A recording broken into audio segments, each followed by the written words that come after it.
Hey everyone, What If Fan here, bringing you another exciting part of What If becoming a mangaka in One Piece world.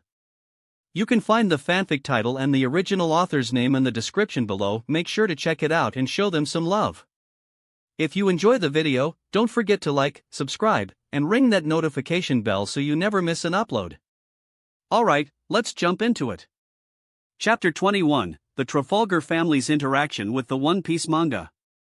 Laughter filled the air, mingling with gasps of astonishment and contagious excitement within the bustling atmosphere of the trendy tavern situated in the newly opened art store in Flevence.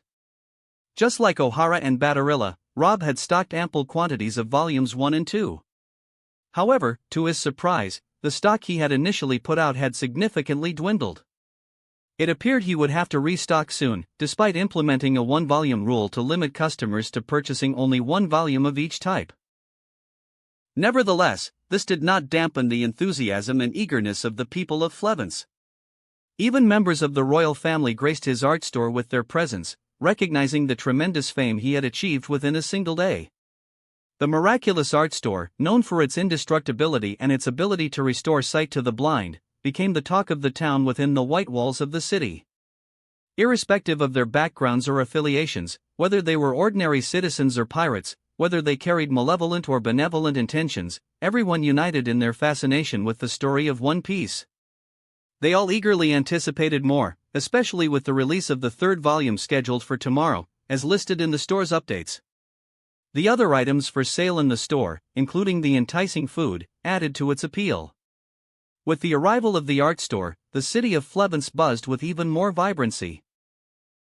Even the members of the royal family were pleased with the young investor who had chosen their city to establish his store. While they held their own speculations about the remarkable ability that allowed him to conjure powerful structures seemingly out of thin air, they couldn't help but admire it. Unbeknownst to Rob, he had captured the attention of the royal family as a potential threat. However, even if he had been aware, he wouldn't have been concerned. Opening his art store here had elevated his status to that of a deity on this island. In a hospital resembling a grand townhouse, enclosed by wrought iron gates as part of the fencing walls, stood a structure that, like many other buildings in the city, bore a white hue due to the presence of amber lead. Patient, it is now in stable condition, Dr. Chris. You can head home, you're a married man now. Remember, happy married life is nurtured at home, not within these hospital walls, remarked Lori, the doctor's assistant, playfully teasing the doctor. You're quite talkative today, replied Dr. Chris with a tired smile. Well, thanks for the reminder. I'm truly exhausted today, so I'll leave it in your capable hands. Ha ha ha, what can I say? You're the esteemed doctor here, and I'm merely your background assistant, laughed Lori.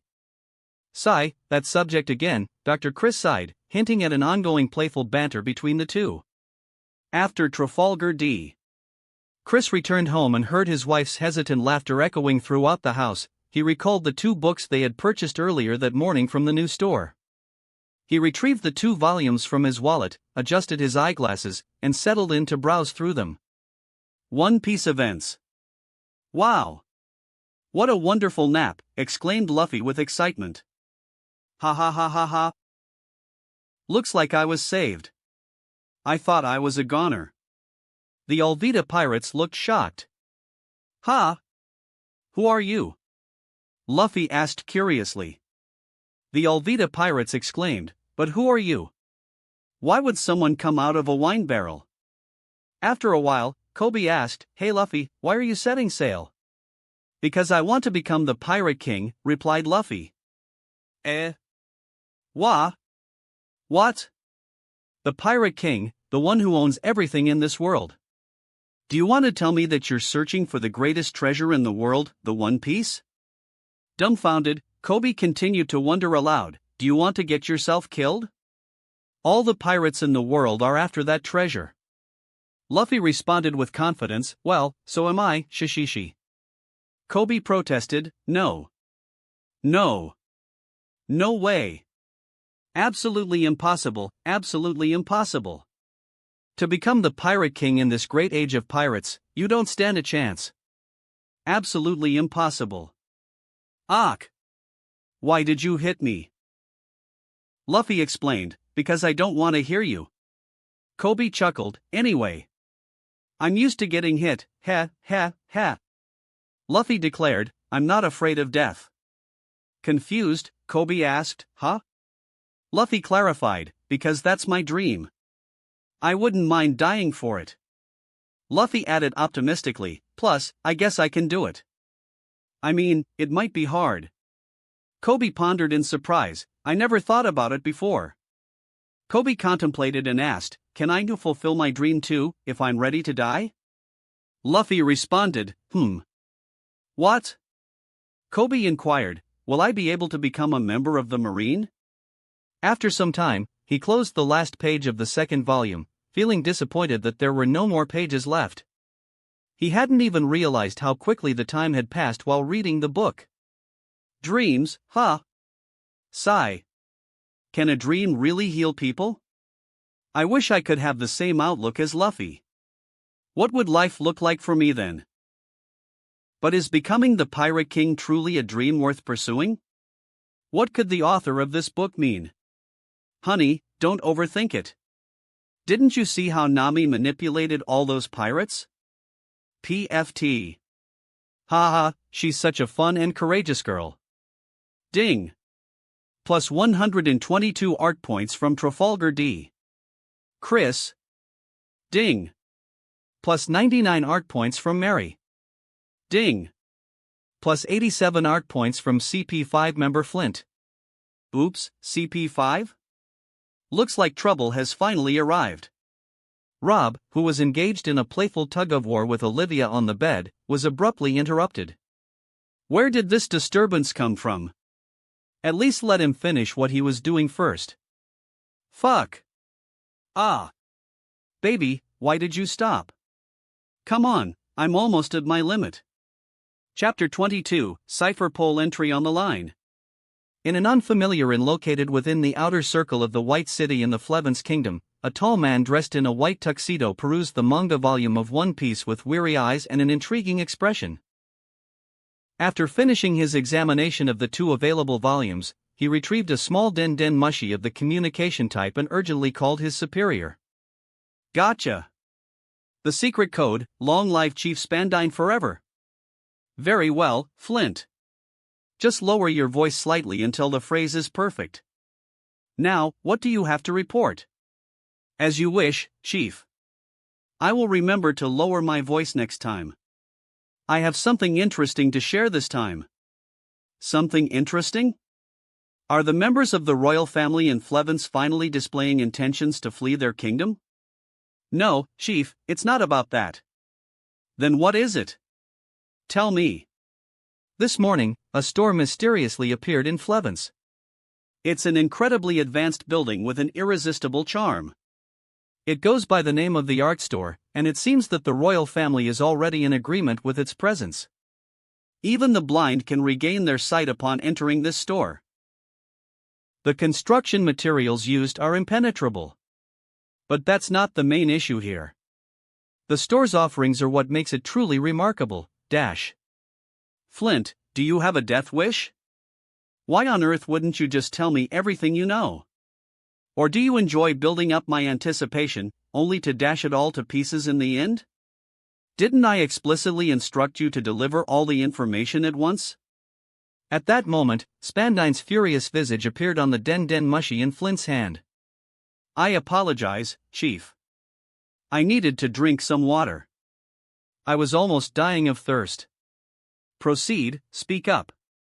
Tell me what this enigmatic store is selling. Yes, Chief, I'm certain about this. The store is selling a comic book titled One Piece. One Piece? Wait, did you say One Piece? Are you sure? Yes, Chief, I'm quite certain. In this comic, known as a manga, the legendary pirate Roger is depicted as the Pirate King who has already discovered the treasure of One Piece. Before his execution by the Marine, he confirmed the existence of One Piece in the Grand Line, causing a sensation within this fantastical tale. This is the story that has unfolded so far in just 2 books, and perhaps a third one will be published tomorrow. This is truly fascinating. Fax me the 2 books immediately using the den mushi of the fax type, and keep me updated on this store until I issue further orders. Yes, Chief. Gotcha. Rob wandered through Flevance City, utilizing his observation haki to extend his senses across the entire city. His objective was to locate the member of CP5 present there, hoping to find them before any information could be leaked. However, deep down, he understood that this hope was likely in vain. Having a clear understanding of how the Cipher Pol agency operated, he knew they wouldn't disregard crucial information for even a moment upon discovering it. Rob never anticipated encountering a spy from the world government in this location. It seemed luck was not on his side.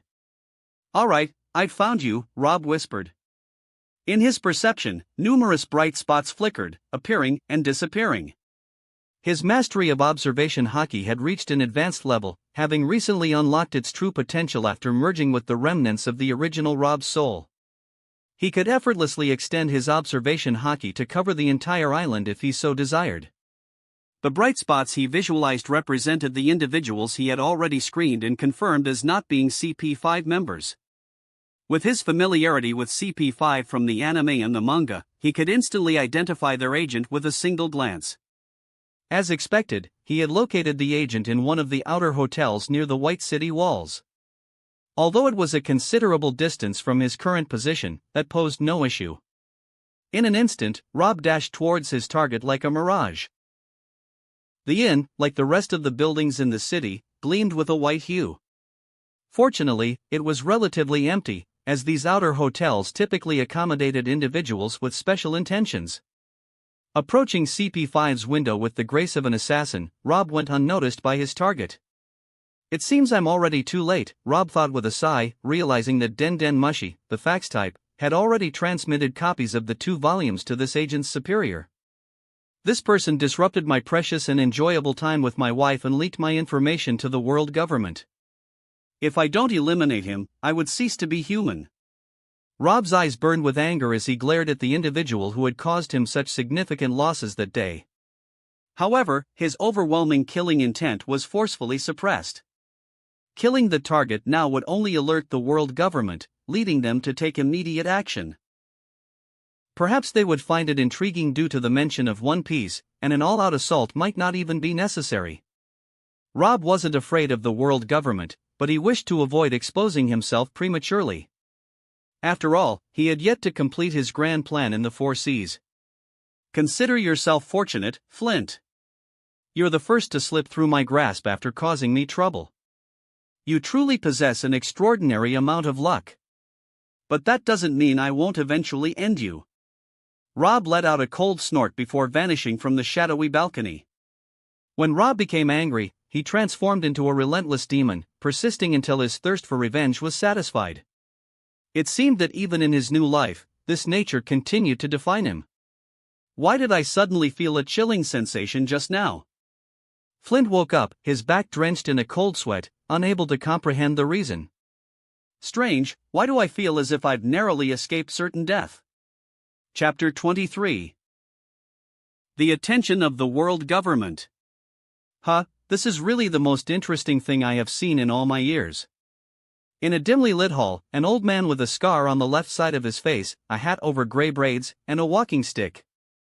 Through the 3rd volume of One Piece manga next to the 1st and 2nd volumes he had previously finished.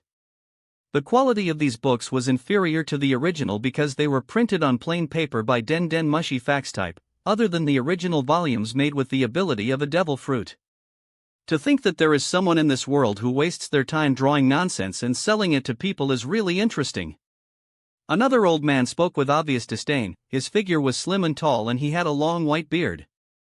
"At least he deserves some praise for drawing that bastard Roger being executed by our marine. One day it will be done and justice will prevail." This time the man who talks is a man who looks younger than the others, has blonde hair and a short beard and wears a formal suit with a tie.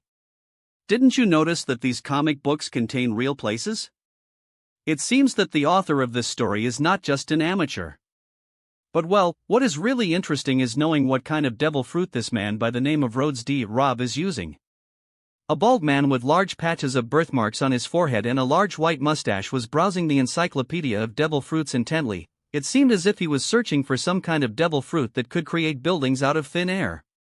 The damned D-clan again, this Rob can't be without a past, we have to get his info first before doing anything about him. I feel something is wrong about this guy and what he's doing. The last one among the group of 5 is the oldest in age. He's bald, he wears white glasses. He also carries a samurai sword with him. He is the only one of the 5 who doesn't wear a black suit or tie, and the only one without facial hair. He also seems to be the only one of the 5 who takes the manga's issues seriously. These people were the world rulers and the pinnacles of all existences in this world, the heads of the world government, the 5 elders. Yesterday they received an urgent report from the head of CP5 Spandine about the mystery store selling comic books under the title One Piece, and today they received 3 copies of the books released so far from the story, under the titles Romance Dawn, Orange Town, and Syrup Village arcs. It was such an unprecedented thing for them. Even the 5 elders found this man's story interesting, but they still hated him for promoting piracy ideas so well without any right to do so. If this man really continues to decorate the image of a pirate like this, they will punish him well. They are not unreasonable. They also admire the new and interesting kind of art that this man has created, but he should draw the ideas they want him to paint, or it is better for him to stop. After a lengthy discussion regarding this matter, the 5 elders agreed to find out the man's origin first before making any kind of decision about him. They called the Marine and ordered them to search for the record of this man who was a relic of the cursed clan and send it to them as soon as possible. Ding! Plus 1,500 art points from the Gorosei? Ding! Plus 1,650 art points from the Gorosei? Ding! Plus 2,000 art points from the Gorosei? Ding! Plus 1980 art points from the Gorosei? Ding! Plus 1900 art points from the Gorosei? Rob anticipated this outcome, so he remained calm and unconcerned. Now that they had discovered his actions, he had no more worries. He could do as he pleased and let the world government go to hell. On this particular day, Rob traversed the seas, moving between O'Hara, Batarilla, and Flevance repeatedly. It was an exceptionally significant day. Today marked a highly anticipated event for One Piece fans. The release of the 3rd volume of the series, titled Syrup Village Arc, introduced a secondary arc preceding the main storyline. This secondary arc focused on the tale of the Boxman, Gaiman, whom the crew encountered on a deserted island inhabited by peculiar creatures. Trapped inside a box for 20 years due to his insatiable greed for treasure, Gaiman's fate was revealed with Luffy's assistance. Although it was discovered that the treasure chests he guarded atop the mountain were empty, Luffy chose not to disclose this devastating truth to him. Gaiman, the Boxman, became a symbol of misfortune for One Piece fans across the 3 islands. His ill fortune had a profound impact, diminishing the greed for treasure even among pirates and villains who followed the series. The main arc centered around the addition of the 4th member to the Straw Hat Pirates, Usopp, also known as the God Usopp, the future pirate emperor and leader of 8 million pirates. Being the son of Yasopp, a member of Shanks' crew, Usopp's lineage alone earned him respect and acceptance among the Straw Hats' followers. His arrival on the scene brought immense laughter to the 3 islands, as his cheerful and lively personality breathed vivid colors into the comic's storyline. In this arc, the crew also acquired their own ship, the Going Merry, which would eventually tug at the fans' heartstrings in the future. Additionally, the Straw Hat crew emerged victorious over the Black Cat Pirates and their captain, Kuro, the second pirate crew they encountered after the Clown Buggy Pirates. Among the followers, the adorable girl Kaya garnered particular affection. Her beauty and gentleness made fans yearn to protect her, and many wished for her to join the crew as their doctor. Unfortunately, the author dashed their hopes, and the fans' wish remained unfulfilled. Chapter 24, The Fans Engaged with the Latest Volume. One Piece Events. Are these the pirates you were talking about, Tamanji? Usopp asked with curiosity. Yeah, look at their pirate logo. Tamanji replied. They seem terrifying. Beeman said, feeling horrible. Agreed, added Ninjin, his friend. Even Usopp remained silent. Just then, Zoro leaped off the boat, exclaiming, "It feels good to be on solid ground after so long." Luffy chimed in, saying, "That's because you've been asleep the whole time." Zoro continued, "By the way, What are those people doing over there?" exclaimed Beeman, Ninjin, and Tamanji. "They've spotted us. You don't try to run away," Usopp shouted. Usopp boasted, "I am the great pirate, Captain Usopp-sama, secretly in charge of this village. My 80 million men won't forgive you if you attempt to attack." Nami interjected, "You're lying." "Wah! You've exposed me," Usopp cried. "See, you said it yourself," Nami pointed out. Did I really say that? Bad timing. Bad timing for sure," Usopp lamented. Luffy burst into laughter, exclaiming, "Ah! That's hilarious. Don't underestimate me," Usopp declared. "I'm a man with an esteemed reputation, and everyone knows me as the noble Usopp. Usopp is truly hilarious. Lying has become his trademark, but he's such an entertaining character that I can't help but like him. He's not only funny but also incredibly talented, especially when it comes to telling fairy tales to Kaya and lifting her spirits." Despite Professor Clover's best efforts to hold back his laughter, he was once again defeated by this new addition to the story, Usopp. Professor Clover had dedicated a special time for archaeologists at the Great Library to analyze the One Piece manga, and it had become an official activity. Everyone unanimously agreed to love One Piece so much that they made it part of their job, which was the greatest honor the manga had received thus far. Their primary responsibility was to study historical records, so adding another work they enjoyed wasn't an issue. Both male and female archaeologists supported Professor Clover's statement. Usopp was an exceptional character, despite his troubled past.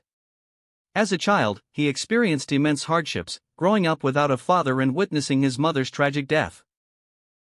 While such circumstances were all too common in the world of pirates, human compassion couldn't be erased, regardless of the world they lived in. Wherever there are human beings, human emotions will always exist, just like the countless stars in the sky. In Batarilla, Rouge had just returned from the town's art store, where she purchased the latest volume of the manga. Ever since she met Rob and started reading his manga, she felt like the world was growing stranger with each passing day. Being a member of the Portgas family, a family hidden in the Grand Line, Rouge possessed knowledge about the One Piece and the Void Century that even the archaeologists in Ohara were unaware of. This deepened her interest in the One Piece manga, which was still in the stage of inherited will. Deep within her heart, Rouge knew that Luffy, the story's protagonist, was the man carrying her late husband's will. She hadn't chosen Roger as her husband on a whim but because he embodied the will passed down from the ancient kingdom. In her heart, she was certain that Roger was the person prophesied by her family, the one who would fulfill the dreams of countless individuals who came before him. However, this One Piece manga that Rouge handled wasn't simply something other fans dealt with, it held a different perspective. As she read the third volume, Rouge's eyes appeared vacant as if she had lost her inner light. It seemed as though she had lost some kind of bet. In the Flevance National Hospital, Trafalgar D. Watercress was immersed in his busy routine, moving from one patient to another. Over the past years, the health conditions of the people in Flevance had been deteriorating, but the truth remained hidden from the public due to the influence of the royal family. Chris was one of the few individuals in the country who knew the horrifying reality concealed beneath the surface of beauty and wealth. He was aware that the average life expectancy of the people in Flevance had been declining steadily over the past 100 years, from one generation to the next. Despite this bleak outlook, he refused to give up and tirelessly searched for a cure for the toxic effects of amber lead. In his view, there was nothing in the world that couldn't be cured if he could find the solution. Only then could Flevance truly become a paradise. This was his responsibility as a doctor.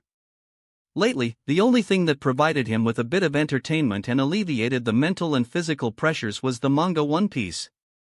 This captivating book possessed a magical quality that brought true enjoyment to anyone who delved into its pages. After completing his tasks for the day, he seized his free time to delve into the new volume of One Piece. As expected, it didn't disappoint him. The same enthusiasm that had captivated him before was still present, and it grew stronger with each passing page. Now, a burning question lingered in his mind: what kind of pirates would these gentle kids become in the future?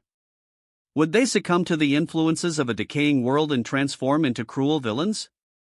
Or would they rise above the darkness and use their vibrant spirits to change the world for the better? And the biggest question of all, was Monkey D. Luffy the individual mentioned in the ancient records of his old clan? The inheritor of the will? Rhodes D. Arab, the true author of this remarkable book, was the person who held the answers worth seeking. Chapter 25, Konomi Islands. After the release of the third volume, which caused a new surge in art points, Rob's art points reached an impressive total. System Shop, 630,456 art points. With this amount, Rob could finally purchase something useful from the shop. Until now, he had been buying items like modern cleaning supplies, cooking ingredients, and even women's clothes. Perhaps it was due to Olivia learning about his ability to create fantastic items, including fashionable clothing using the power of the devil fruit. Her inherent female instincts seemed to awaken, driving her to explore new ventures beyond historical research. Rob couldn't refuse her requests, so he spent a considerable number of points on women's clothes and cosmetics. At least he could make her feel more beautiful, which brought him inner happiness in pampering his wife. Now, the main focus for Rob was preparing to buy a modern, specification boat. Although the shop offered the best and most expensive options, priced in the millions, there were also more affordable yet excellent choices. After all, a modern boat made of metal and equipped with motors was far superior to a wooden ship reliant on the wind for navigation. Maritime Transport List. Christensen Yacht, 50 m. 500,000 art points. Blohm plus Voss Yacht, 100 m. 1 million art points. Amel's Yacht, 60 meters 750,000 tech points. The list was extensive, requiring Rob to flip through its pages more than once. Some yachts were priced in the hundreds of millions of art points, which was quite daunting. However, such yachts were rare even in his former world. Rob decided to purchase a Christensen yacht, and 500,000 art points vanished in an instant. Yet, he had no regrets. As soon as the yacht appeared on the sea before him, Rob felt immense joy in commanding this beautiful vessel. This was not his first time owning a yacht, he had been a wealthy individual in his previous life. Being a wanted man didn't mean he couldn't enjoy life and venture beyond the confines of his home. For him, the sea was the best hiding place and a haven where he spent ample time aboard the finest yachts, fulfilling all his needs. He even had internet access through a satellite under his control at that time. Rob's previous life wasn't so bad, despite being considered a villain. As he stepped onto his new yacht, a sense of familiarity welled up within him, as if he had returned to Earth once more. Let's go! Shaking off his nostalgia, Rob made his way to the cockpit. This time, his destination was the Sea of Wonders in the East Blue. It was time to embark on a more serious phase and delve deeper into the world of One Piece manga. The white yacht came to a halt in front of the entrance to Reverse Mountain. Rob had chosen to navigate through the Reverse Mountain channel to reach East Blue from West Blue. He had purchased the yacht specifically for the experience of passing through this unique location. Filled with excitement, Rob allowed his yacht to drift along the fast, gravity-defying current while ensuring he avoided colliding with the imposing red walls that could have destroyed his vessel. After a thrilling journey, Rob reached the summit of Reverse Mountain. In this place where the four seas converged, various paths scattered, leading to a terrifying whirlpool resembling a bottomless abyss. Falling into it would result in a miserable death. Rob steered his small yacht away from the treacherous whirlpool and took the path toward the East Blue. However, this time, he engaged the engine at full power to counteract the strong current and prevent being swept into the Grand Line. With the yacht propelled by powerful motors, Rob successfully reached the end of East Blue Road. Unfortunately, the boat couldn't enter the channel due to the forceful reverse current. As a solution, Rob stored his small yacht in his inventory and unfolded his paper wings, taking flight into the sky. He planned to complete the remainder of the journey by air. Rob felt a burning sensation on one side of his face, as if he had been slapped hard by this world. The formidable technology he had relied upon in his previous world proved futile against the sea currents here. It was he who had unconsciously underestimated the strength of the reverse current. Next time, he resolved to purchase a helicopter instead of a yacht. Moving on, the Konomi Islands formed an archipelago in the northwest region of East Blue, comprised of 20 small islands. Rob had chosen this place, specifically Kokoyashi Village, Nami Village, to establish his fourth art store. He anticipated the villagers' reactions when they saw their village depicted in his manga, surely an intriguing prospect. Rob aimed to make a grand entrance into this small village, so he manipulated the colors of his white wings to emit a sacred yellow light, enhancing their size to create the illusion of a 4-meter span. His mastery over the abilities granted by the devil fruit was progressing at an astonishing pace, as he utilized them at almost every opportunity. As he descended from the sky, Rob appeared like a holy angel, leaving the simple villagers awestruck and entranced. From his aerial vantage point, Rob noticed a gathering of people in what seemed like a bustling marketplace, where the locals purchased their daily necessities. He chose a nearby area to touch down, recognizing that these individuals would be valuable customers. If they perceived him as an angel, wouldn't they be inclined to purchase numerous volumes from him? Wouldn't they spread the word to the inhabitants of other islands, describing how an angel descended from heaven and offered heavenly products? This was the pivotal moment. Making a favorable first impression played a vital role in determining the project's success or failure. Regular people would prefer dealing with angels over ordinary humans. However, it was the devils who often received the short end of the stick. As Rob descended, golden leaves cascaded from his wings, resembling petals and captivating the villagers, who scrambled to catch them. They believed they were witnessing a miraculous event. Amidst the crowd, a woman with long red hair, a sharp expression, and dressed in a marine uniform stood, observing the supposed angel in the sky with a cautious gaze. Belmir's thoughts at that moment pondered, could he be someone with a devil fruit ability? Chapter 26, Belmir, Teenage and Naughty. The void distorted, and then a building with an astonishing shape that seemed out of this world appeared before the eyes of the villagers gathered near Mr. Angel. Ding. Congratulations on the opening of your fourth art store, System Level 4, 6890/10,000 for next upgrade +, plus 4-dimensional art store art stores available for use, April 16th What in the world is this? Is Mr. Angel creating another miracle? What is this building that appeared out of nowhere? Several gasps and chattering sounds erupted from the crowd of villagers at this moment. Mr. Rob, can you explain to us what this thing is, and why you chose our small village to create it? The man who spoke was a young man who appeared to be 20 years old or younger. When Rob stared closely at this young man, he was a little surprised. Are you Genzo? Yes, sir, huh? How do you know my name? I don't remember knowing you before.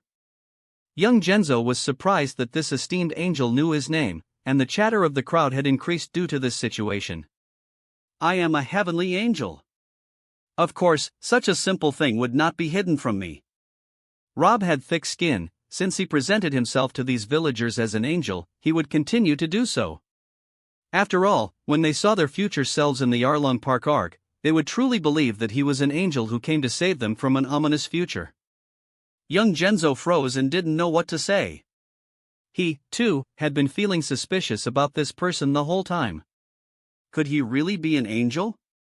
He was the son of the former mayor and the current mayor of the village. After his father's death last year, he was forced to succeed him in the affairs of the village. He made sure to do his job well so as not to waste his father's work. That was why he dared to converse with this person claiming to be an angel. After all, even if he was not an angel, it had better not be a demon. He didn't think that a person who could fly would be simple, after all. You're worried that I might be a bad guy who brings misfortune to your village, aren't you, young mayor? Rob took the pose of a wise man, stroking his non-existent beard with his hand. Genzo and the other villagers were surprised when they heard Rob's words. Can this person read his mind or what? Genzo was puzzled. Rob advanced and patted Genzo's shoulder as he sighed gently. Don't worry, man, I'm just an angel investor.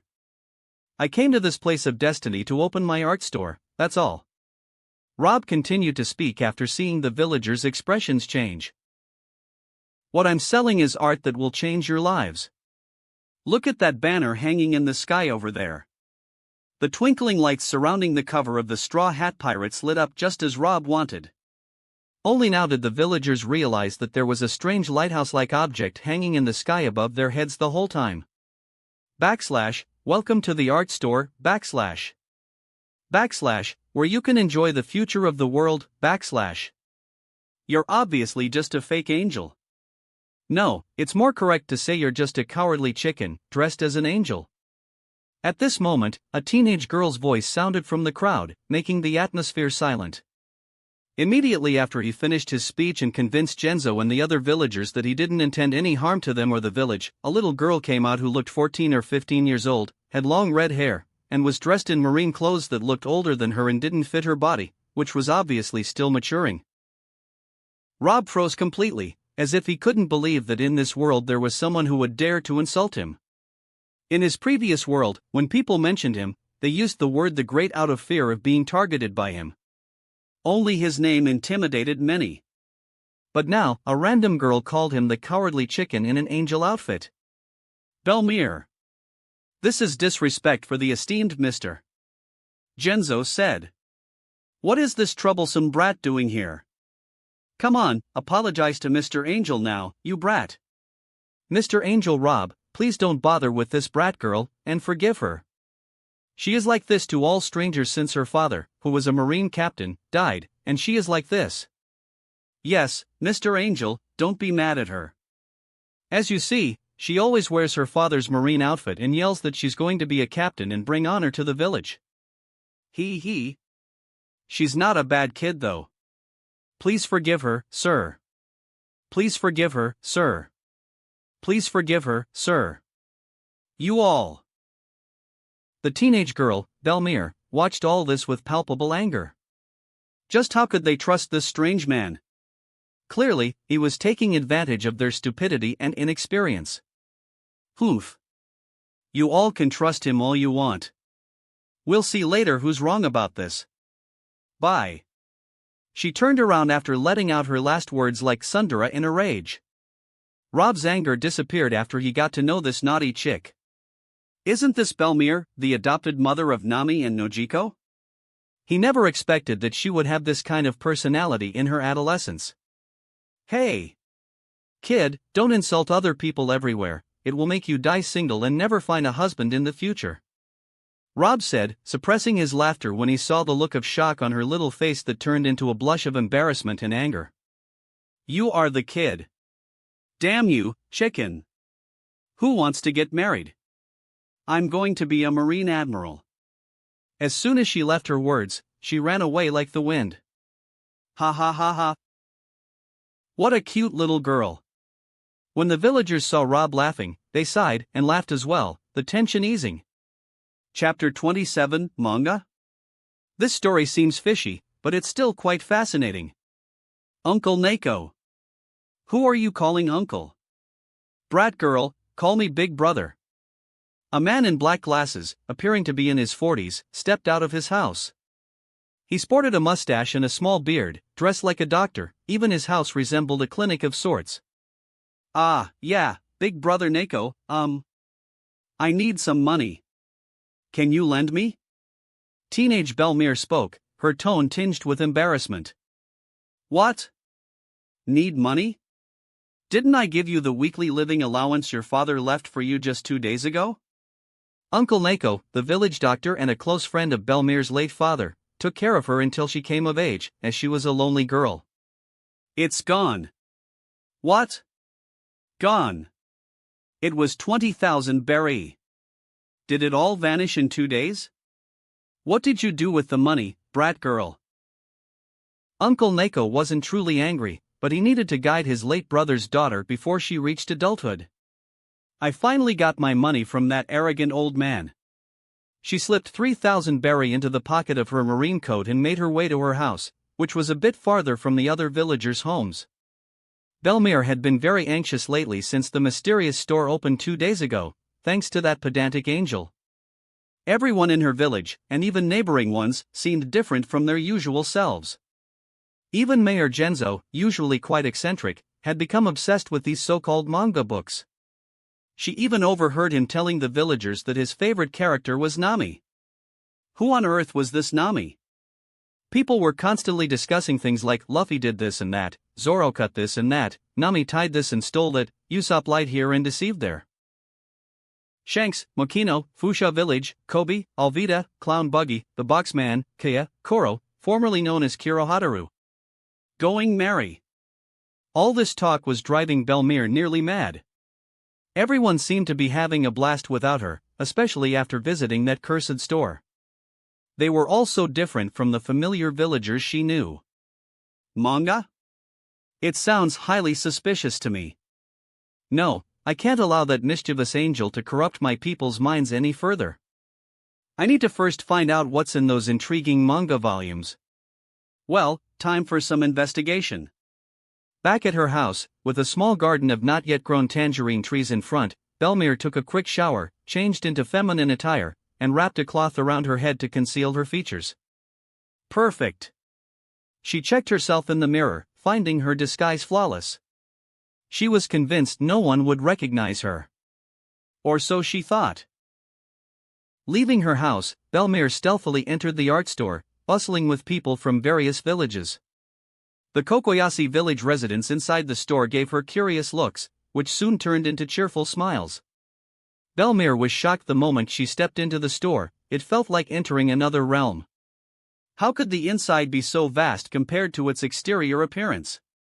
Despite having some knowledge about devil fruits from her late father, it didn't prepare her for this, especially since this wasn't even related to devil fruits. Without the helpful directional signs, she would have been lost in this immense department store. Making her way to the manga section, with towering shelves filled with hundreds of volumes, she purchased 3 volumes of the One Piece manga, the catalyst for all the recent chaos. Initially, she contemplated taking them without paying, but her attempts failed. It was only when she reluctantly placed the money on the shelves that she could take them. /N, for those wondering about Nami's thieving skills. After making her purchase, she hurriedly left the store, running like a rabbit until she reached home. After resting for a while, she picked up the first volume and embarked on a journey of addiction that would change her life completely. Little did Belmere know, at that moment, the threads of fate around her trembled and began to unravel, dissolving into nothingness. "Where's the next chapter?" she exclaimed, eyes darting across the page. "Who is the author of this?" she demanded, frustration evident in her voice. "I have to sue him for making me yearn so badly." Her tone filled with playful indignation. Belmere sat back, overwhelmed by emotions after devouring 3 volumes of the manga. Her face mirrored a roller coaster of expressions, smiles, laughter, tears, and raw reactions, akin to any teenager diving into the world of One Piece for the first time. Dreaming of becoming a Marine member like Kobe didn't diminish her love for the Straw Hats, she adored them. "Why does Nami look so much like me?" she mused aloud, noticing uncanny similarities in appearance, behavior, and demeanor, a sentiment echoed by many in Kokoyashi who had delved into the manga. As if summoned by her musings, a voice interrupted, "So you want more of my book, little brat?" Startled, Belmere turned to face Rob. "Who are you? What are you doing in my garden? How did you find my house?" Though her animosity toward Rob had lessened, her caution remained, instilled by her father's warnings about unusual individuals. "Why are you so wary of me?" "You don't need to be so cautious, little girl," Rob protested. "I'm married, with a pregnant wife. I'm not interested in someone like you." Confusion clouded Belmere's face. She couldn't decipher his cryptic words. "What do you mean? And I'm not a little girl." Rob's demeanor softened. "Forget what I said earlier," he urged, his aim clear, to bridge the gap between them and be seen as a protector, not a threat. Apologizing wasn't easy for Belmere, her tsundere nature resisting, but she managed a timid "I'm sorry for earlier." Rob chuckled, dismissing her apology. "No need to apologize, it wasn't an insult. So you're married, and impending fatherhood, that's will thrill the One Piece fan club here," she said, smiling. Chapter 28, Baratai Arc, Nami breaks fans' hearts. For the first time, readers of One Piece from all 4 seas are realizing just how slow time passes while awaiting the next manga update. Nevertheless, the highly anticipated day has finally arrived. A week after the release of the Syrup Village arc, the Straw Hat crew has now arrived at their next destination, the Baratai restaurant. As the fourth volume hit the shelves, the red light at the art store beacon turned green, signaling Rob's announcement of the new update. Unsurprisingly, within minutes of the signal, the four stores were swarmed with hundreds of One Piece enthusiasts eager for the latest installment. Despite it still being morning, Rob, lying in bed with his pregnant wife, efficiently managed everything through the storefront system, from releasing the update in controlled quantities to signaling its availability with the green light. This system saved him from the need to physically be present at the stores, allowing him to profit without hassle. Knowing well the chaotic scenes that would unfold in his stores, Rob preferred not to witness the frenzy firsthand. He took comfort in the solid structure of his stores, knowing that no harm would come to him and that he wouldn't waste time dealing with uncivilized behavior in queues. Now, all he had to do was hold his sleeping wife a little tighter and await the influx of art points and EXP from across the seas. Meanwhile, Olivia had already read the Baratai arc a day prior to its release, a deal she had made with Rob some time back. Being his beloved wife, he couldn't refuse her request for early access. Being pregnant made Olivia quite emotional, and witnessing Nami's betrayal of the crew deeply affected her. Rob couldn't help but wonder how she would react to future chapters, especially those delving into Robin's past. The thought made his heart race with a mix of anticipation and apprehension. Not only Olivia but all One Piece readers who had already read the new update felt the pain of Nami's betrayal of the crew. While everything in the Baratai arc was near perfect, this particular aspect made them want to throttle the author. Why not let her peacefully join their travels? It seemed that she wanted to as well. Their hope now rested on Luffy, who hadn't wavered in his determination to retrieve Nami. Despite their confidence in Luffy's resolve, they still worried that the author might have other plans. The introduction of significant figures like the Shichibukai and the world's greatest swordsman, Dracula Mihawk, was akin to a nuclear explosion, reshaping events and blowing readers' minds. Mihawk's nonchalant handling of Zoro, more akin to bullying than a true fight, sent chills down fans' spines, reminding them of the harsh realities of the world and the seemingly insurmountable distance to their dreams. However, the resolution of the Zoro-Mihawk conflict, with Zoro surviving, Mihawk's respect, and his acknowledgement of Zoro as a potential future opponent, were bright spots that lifted readers' spirits from the depths of despair. One Piece events. Mihawk, I am Dracula Mihawk. It's too soon for you to die. Discover yourself. Usopp, quick. Hurry. Apply medicine to the wounds. Mihawk, understand your place in the world. And become the strongest, Roronoa. No matter how many months or years pass, I'll remain atop the world, waiting for you. So, forge ahead with unwavering resolve and strive to best my blade. Try to surpass me, Roronoa. Zoro, L. Luffy, C, can you hear me? Luffy, yes. Sanji. Zoro, I'm sorry for worrying you. I understand that failing to become the strongest swordsman in the world would bring shame upon you. Arg. Yasako, brother. Please, don't speak. Zoro, I promise. I won't lose again. Until the day I face him and emerge victorious. I vow. Hearing that, Mihawk and Luffy smiled. Zoro, I won't lose again. Any objections, Pirate King? Luffy, Shishishi. None at all. This passage sparked an explosion of awe among readers. Some even speculated that Mihawk might currently hold the title of the world's best swordsman. After all, most inhabitants of the Four Seas were unaware of events in the Grand Line, blurring the lines between reality and fiction. The Black Sword Yoru, wielded by Mihawk and recognized as one of the 12 supreme swords, was depicted by Rob as real in the manga, though its current whereabouts remained unknown, last seen 50 years ago. Only a select few had glimpsed this legendary black blade, as Mihawk, at just 17 years old, embarked on his journey to become the world's greatest swordsman. Rob wondered how the young Mihawk would react upon realizing his dream had already been portrayed in the manga. It promised to be intriguing. Even with the introduction of new crew member Sanji, the audience couldn't forget the disappointment of Nami's betrayal and ship theft. However, the unsentimental audience, such as Clover and his O'Hara archaeologists, Trafalgar D. Watercress from Flevance, Portgas D. Rogue from Batarilla, and the 5 elders of the world government, were most intrigued by Sanji and Zeph's dream for the All Blue. This legendary sea was said to have shaped history, possibly even the origin of One Piece itself.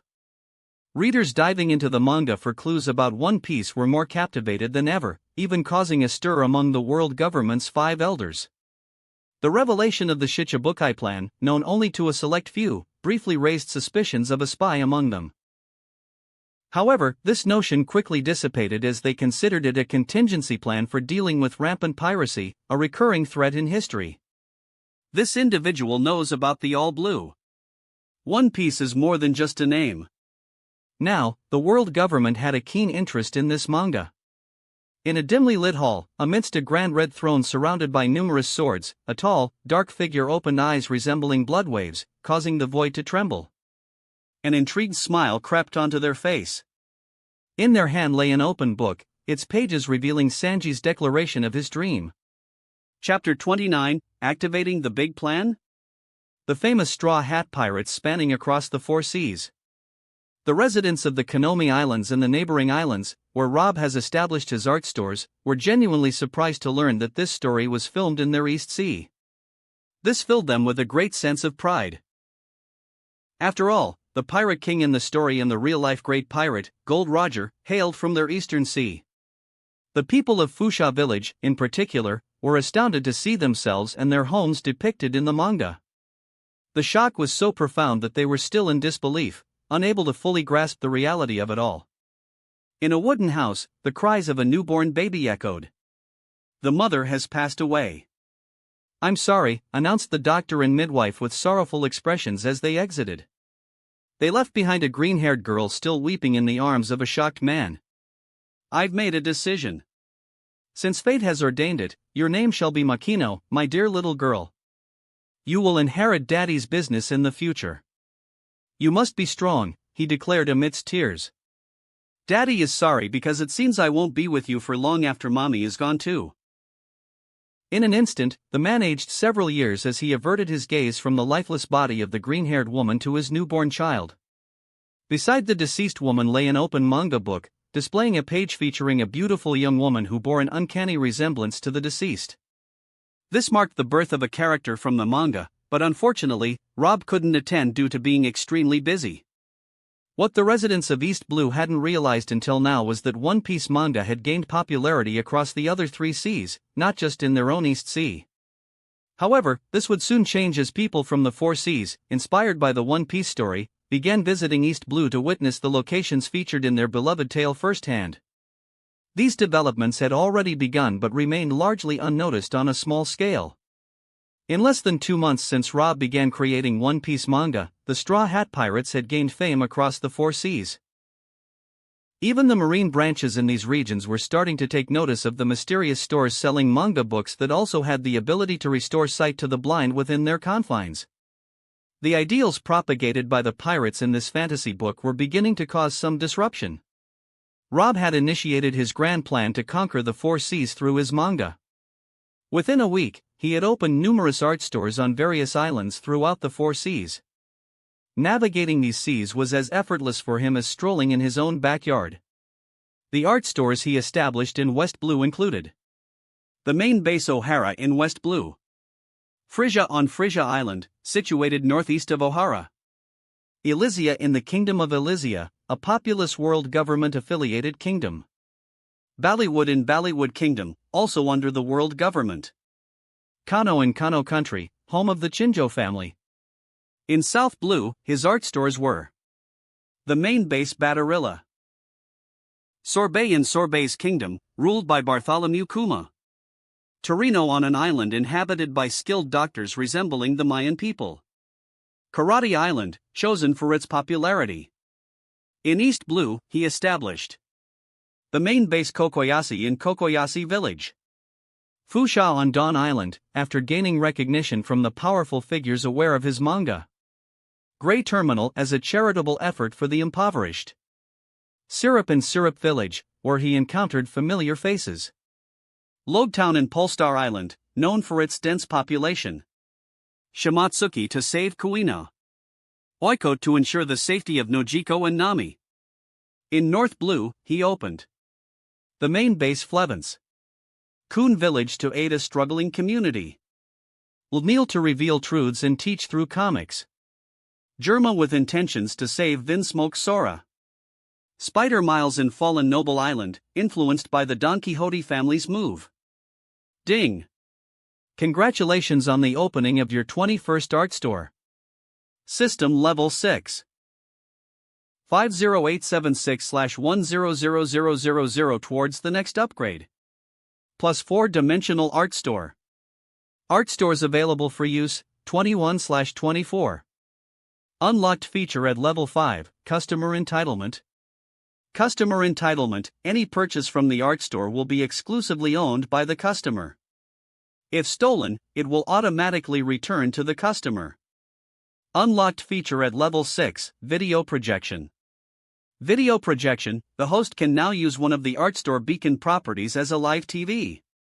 Any location with an art store will function as a TV station, displaying content through a large hologram screen visible to everyone in the area. That's incredibly amazing. Rob exclaimed in awe as he looked through the backlog of system updates that he hadn't previously had time to review. Since receiving this notification and being overwhelmingly busy, Rob had to kickstart his plan earlier than anticipated. Within a week, he accomplished a feat unparalleled in this world, thanks to the teleportation offered by art stores that made island hopping effortless for him. And then came the astonishing notification. Ding!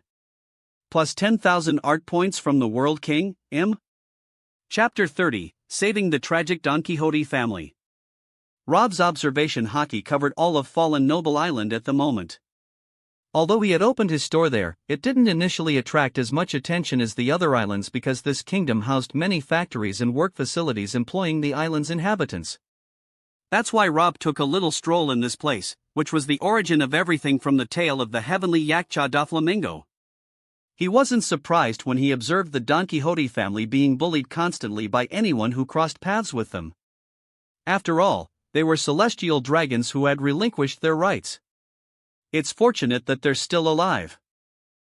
Who were the celestial dragons anyway? They were the most despised beings in this world. The hatred was so intense that it became an innate feeling, passed down through human genes across generations, ingrained in human nature. Yes, hating and despising celestial dragons had become second nature in this world.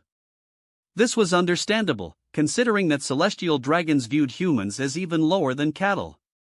Now that he was here, he would find a way to rid the world of these pests. Days passed, and the suffering of the Don Quixote family only grew more severe. Initially, the angry civilians held back, fearing the appearance of an admiral who might slaughter them all. However, with time, this fear diminished, and the Don Quixote family's torment escalated. Rob observed all of this from a distance.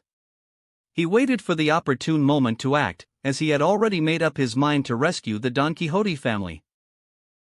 It was only when he noticed that Doflamingo's mother was falling ill, facing death without treatment, that he finally decided to intervene.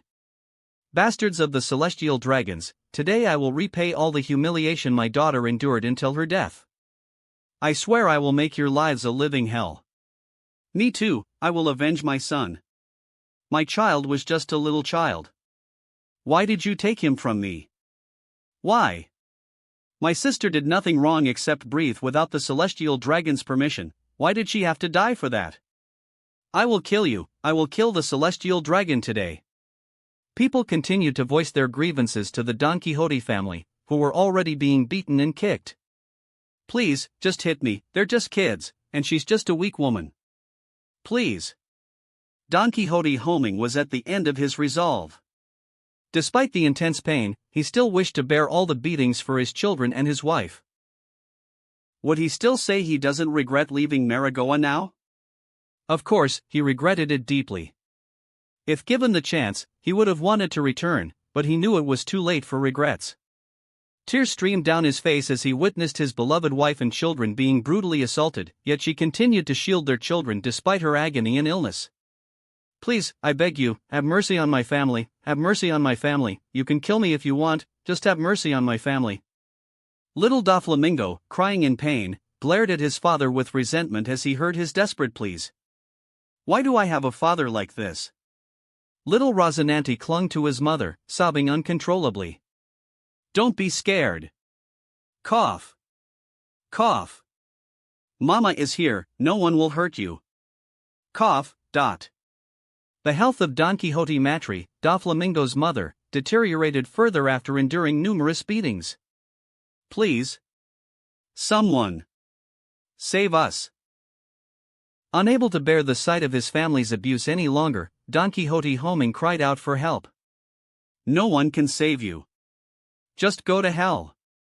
Who would want to save demons like you? If anyone else comes here, it's because they want to join in beating you, celestial dragon scum." "It's enough," exclaimed a powerful voice that resounded in the area like a sledgehammer, shattering the arrogance of the angry civilians and causing their hot blood to turn cold. "Hitting and harming children and weak women, are you even human?" The voice returned with even more terrifying force than before, clearly laden with anger. Out of the clouds emerged a 1,000-meter-long eastern dragon, its gaze making people's legs weak. This majestic dragon, although just made of paper, appeared as real as any from a Xianxia novel, with azure color, magnificent mustaches, and horns. Above its head stood Rob, his face twisted in anger as he observed the innocent family that had been severely beaten. His anger seemed almost tangible, a stifling force. The true celestial dragon has come.